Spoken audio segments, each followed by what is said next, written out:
Bienvenue à nouveau dans la nouvelle vidéo du Russell Auto Show. Derrière moi, la toute nouvelle Peugeot 408. Il s'agit d'un modèle facelift pour 2026 avec quelques changements. Le design extérieur a également légèrement changé et l'aérodynamique à l'intérieur s'est légèrement améliorée avec des lignes meilleures et plus nettes, même avant de connaître les constructeurs automobiles français qui étaient très bien conçus. Maintenant, ils l'ont même amélioré un peu plus pour paraître plus pointu et agressif. Il y a aussi une version hybride rechargeable juste derrière. Et la version hybride rechargeable haut de gamme est maintenant dotée de 240 chevaux. La 07 a également été améliorée, plus efficace et plus performante. La version électrique a également été améliorée.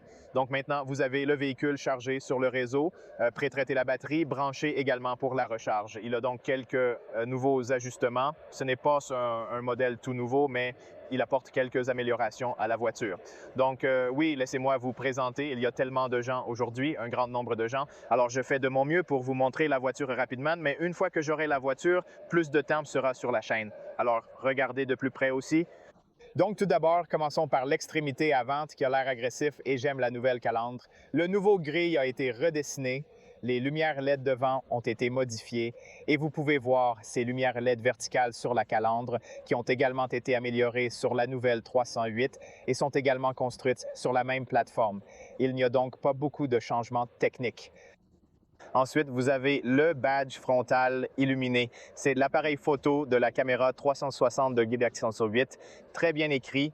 De plus, en passant, ce vert est la nouvelle couleur sur la voiture et il a l'air très bien, au moins dans le showroom où toutes les lumières sont allumées. Il a l'air vraiment génial. Ensuite, vous avez également redessiné les feux de jour. Vous pouvez voir qu'ils ont maintenant divisé les phares. Vous avez des feux de route à LED, des feux de croisement et nous allons tester plus de temps la nuit après que j'aurai la voiture. Comme toujours, ça a l'air vraiment bien.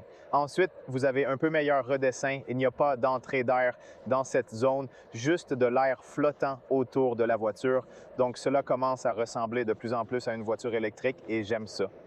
Bien sûr, il y a également 4 capteurs de stationnement sur le devant, certains en noir brillant. Vous pouvez voir en dessous la prise d'air et si vous regardez à l'intérieur, vous verrez le clapper. Il y a un refroidissement actif en dessous. Il se ferme et s'ouvre selon la température. La plaque d'immatriculation est ici. Je pense que c'est très bien qu'elle soit située en bas. Ça a l'air mieux. Donc, ils ont fait un très bon travail. Donc, les lignes générales sur le capot sont bonnes. Et oui, ce sont essentiellement les plus grands changements sur le devant. Bien sûr, ils ont également apporté quelques changements à l'arrière. Si vous êtes de côté, j'aime le fait qu'ils se mettent ces vêtements autour des roues. C'est essentiellement un crossover fastback. Bien sûr, ils ont ces protections plastiques et ils sont tellement étendus. Voyez à quel point ils se sont élargis ici. Cela semble refléter une tendance actuelle où de plus en plus de vêtements adoptent cette extension. Pratique également, car en cas de rayure sur la voiture, remplacer les pièces en plastique suffira, évitant de repeindre cette magnifique teinte. Absolument, j'apprécie vraiment l'aspect des jantes présentes ici. Ils ont l'air vraiment bien, même avant qu'ils aient l'air géniaux. Si je ne me trompe pas, je ne l'ai même pas vérifié avant. Nous avons des jantes de 20 pouces, oui 200 et 440 et 20 disques de frein ventilés, des étriers de frein normaux ici. Aussi un badge visuel sur le côté. Je ne pense pas pouvoir vous montrer la voiture avec les portes fermées, mais je vais ajouter quelques images à l'écran. J'aime tellement que nous avons ce brillant noir partout. Même les jambes du miroir ont un brillant noir. Tout aussi bon design que la version précédente, clignotant lumineux LED et clignotant latéraux. C'est le miroir, le verre, la visibilité est bonne, le champ de vision est bonne et la forme sur le pare-brise est aussi intéressante. Sur le devant, au milieu, se trouvent les caméras et les capteurs de lumière et de pluie. La caméra peut lire les panneaux de limitation de vitesse et, avec le radar devant, le radar juste derrière le logo Azure aidera toutes les nouvelles technologies. Très bien. Examinez maintenant sur les côtés et également à l'arrière, vous découvrirez une protection identique entourant les roues, accompagnée d'une extension ingénieuse. Et n'oublions pas la présence du camion titane de l'autre côté. Laisse-moi s'il te plaît de fermer soigneusement le coffre. Regardez ça, c'est un nouvel add-on. Au fait, À l'arrière, vous avez une LED spéciale pour écrire des lettres tridimensionnelles et ça a l'air bien. C'est trop agressif, mec. Regardez ça. Regardez ça, c'est tellement beau. Et puis, vous avez aussi ce nouveau design de feu arrière tridimensionnel qui a aussi de belles lignes ici quand ça a l'air bien sur ce vert. Ensuite, vous avez quelque chose comme un spoiler à l'arrière pour aider avec la force de downforce et le rendre plus agressif également. Il y a généralement des spoilers ici et les côtés ont aussi des lignes intéressantes et des bords tranchants. L'antenne de la radio est noire, lisse et très moderne avec des fenêtres noires à l'arrière, sur le côté, même sur le côté. Regardez combien les lignes sont intéressantes sur la voiture. Les Français sont géniaux en termes de design. D'ailleurs, voici le port de recharge car il s'agit d'une version hybride rechargeable. Le port de recharge est ici, l'arrière est ici. Ils ont également étendu la zone avec des tapis en plastique. Il est donc très utile si vous frappez quelque chose qui n'est pas un problème et si vous rayez ce plexus mat qui n'est pas très lisse. C'est bien. Ici, bien sûr, il conserve encore les feux de brouillard et de marche arrière sur les halogènes.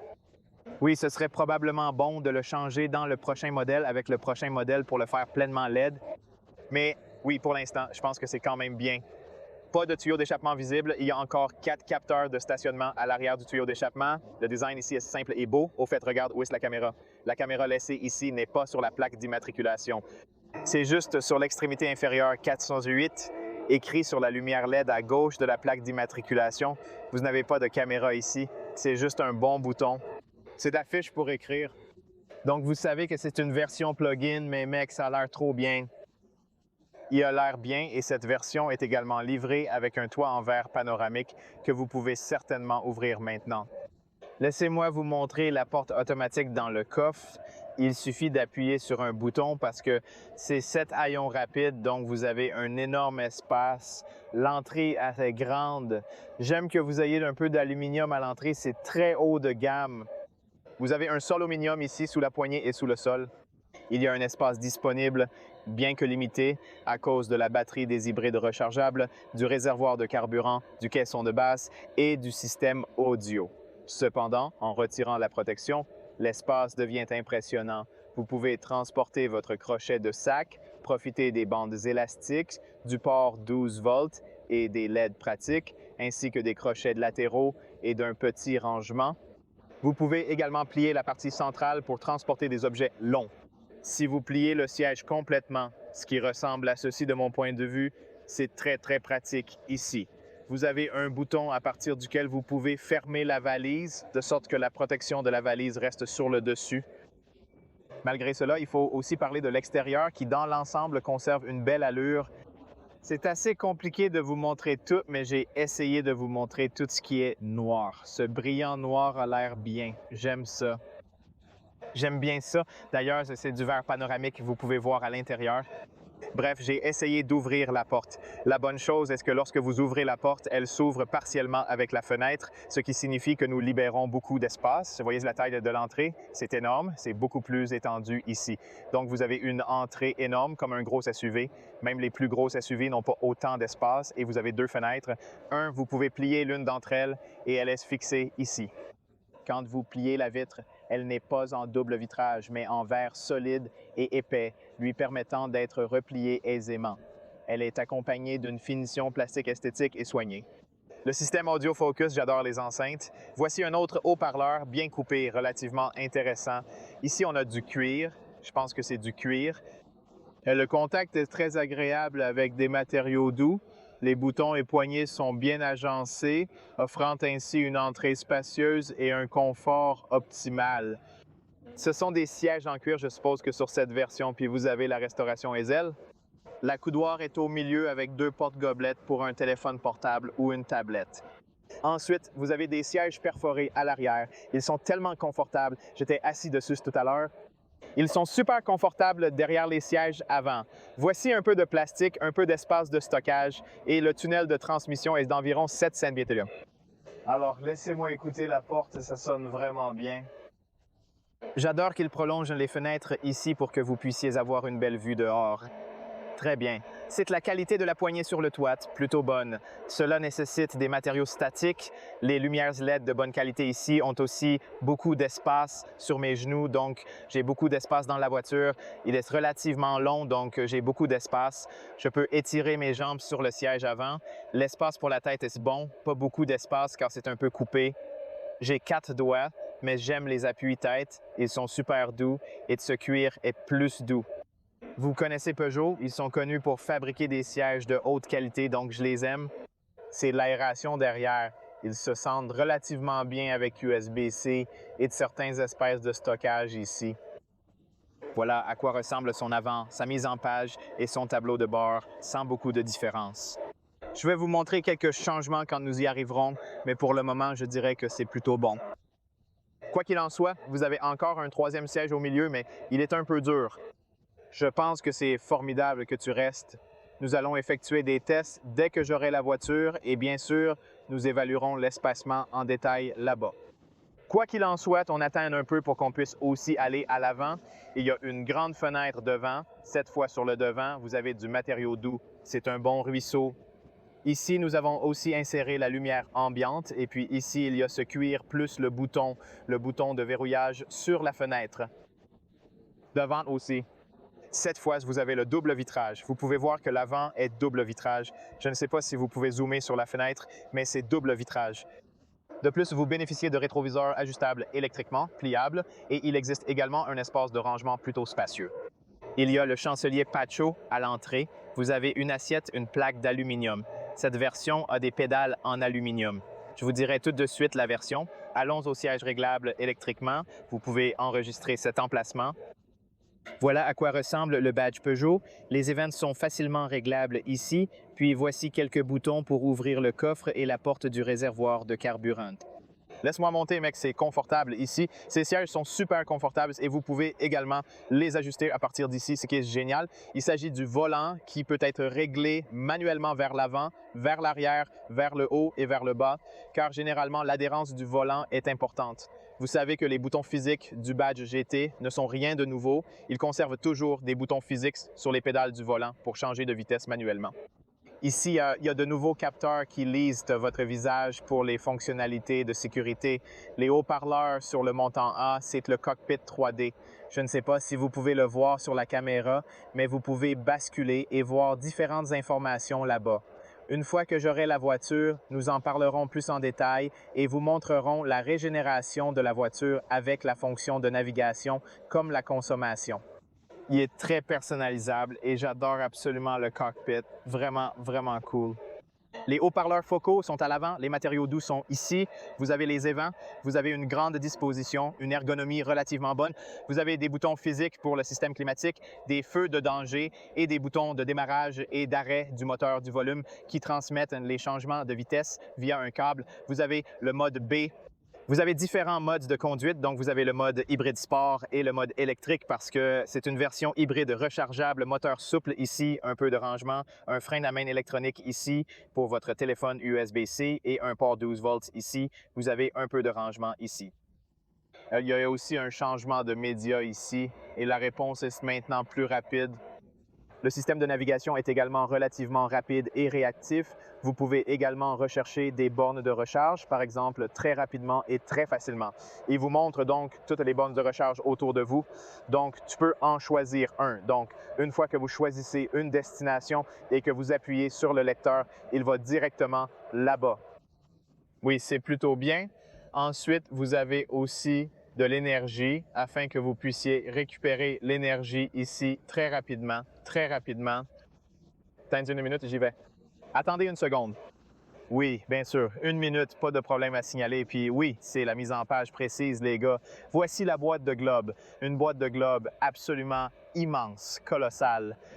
Oui, en supplément, le miroir inclut un rétroéclairage LED et le bouton SOS. À partir de là, vous pouvez gérer l'ouverture et la fermeture du toit panoramique en verre. Alors oui, mille merci. Excusez-moi les gars, restez silencieux, je crois que cela couvre tout concernant la toute nouvelle Peugeot 408. Dès que j'aurai plus de temps pour obtenir la voiture, oui, nous allons passer en revue complète sur le test de conduite de nuit, tout le test de consommation sur le canal. Donc, gardez un œil et voyez plus d'informations à ce sujet au premier coup d'œil. Il a l'air génial. Ça a l'air vraiment, vraiment bien. Mais vous savez quoi, avant de terminer cette vidéo, je veux juste vous montrer un peu plus de données techniques et d'informations qu'ils ont publiées ici. Vous pouvez donc le voir dans ce hybride rechargeable qui est le nouveau hybride rechargeable de 240 chevaux et une boîte de vitesse automatique. Vous pouvez voir ici la consommation d'environ 2,9 litres et 59 grammes qui est la version exclusive de la GT en Belgique. Regardons le prix en Belgique qui est d'environ 44 000 livres. Ils ont également une réduction de 5 000 €. C'est une prime gouvernementale. Vous voyez, ils ont un bonus sympa.